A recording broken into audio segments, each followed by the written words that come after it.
Avec Maya Anaïs Yatagen ce soir, bonsoir. Bonsoir. Vous vous êtes penché sur les principales thèses de la propagande masculiniste, notamment sur l'idée selon laquelle il y aurait autant d'hommes que de femmes qui seraient victimes de violences conjugales. Alors les chiffres, les vrais. Tout d'abord, selon cette publication sur sur le site des Nations Unies, vous voyez que près d'une femme sur 3 a vécu dans sa vie des violences conjugales ou sexuelles au cours de sa vie. Donc ça fait 840 millions de femmes. C'est un chiffre effarant qui est publié notamment par l'OMS et qui, dans le même rapport, rappelle que depuis les années 2000, il n'y a eu une baisse que de 0,2%. Sauf que pour les masculinistes, eh bien, ces chiffres, ils ne montreraient pas un phénomène systémique, mais plutôt, en réalité, selon eux, eh bien, une violence qui serait totalement symétrique. Et ils n'en font pas mystère sur les réseaux sociaux.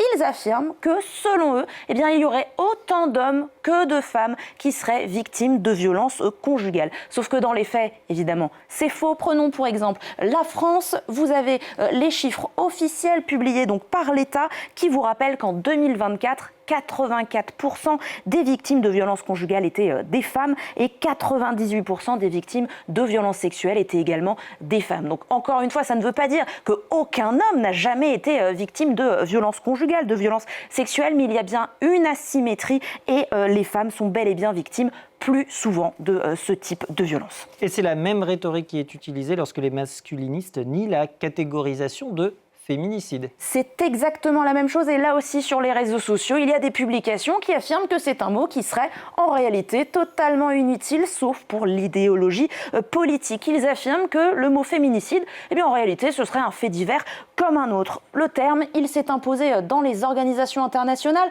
au fur et à mesure des années. Il a été inventé, créé en 1992, mais il n'est entré dans le dictionnaire français Le Petit Robert qu'en 2015. Alors un féminicide, c'est quoi ? C'est l'homicide d'une femme, d'une jeune fille ou d'une enfant en raison de son sexe. Et encore une fois, eh bien, ça recouvre une réalité, malheureusement, une triste réalité.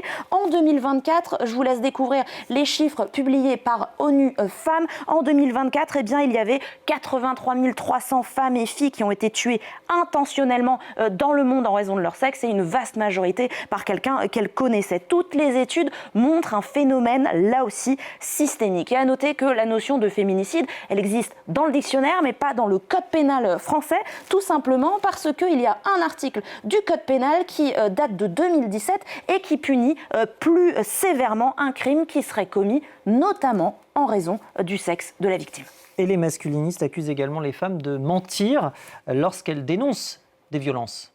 Là aussi, je vous mets quelques publications toujours très sympathiques sur les réseaux sociaux qui affirment que les femmes qui brisent la loi du silence, eh bien, elles chercheraient la gloire, l'argent ou encore elles voudraient briser des carrières quand elles dénoncent des agresseurs qui sont connus. Alors, outre le fait que, comme l'écrit la chercheuse Stéphanie Lamy, la carrière des hommes nantis ou puissants, je cite, eh bien, elle n'est pas forcément tellement affectée que ça, notamment si l'agresseur est blanc. Eh bien, derrière ces affirmations des masculinistes, en réalité, il y a la question de la présomption de mensonge, la question des fausses plaintes. Sauf que, comme on a pu le voir dans un rapport du Sénat de 2019 repris par ce cabinet d'avocats, eh bien, environ 3 à 5% des plaintes pour viol ou agression sont classées comme fausses ou mensongères après enquête. C'est donc marginal, écrit ce cabinet d'avocats. Au contraire, le souci, il est plutôt à chercher dans le nombre de violences qui existent, qui sont réelles, mais qui ne sont jamais signalées. C'est très difficile de porter plainte. Et selon le ministère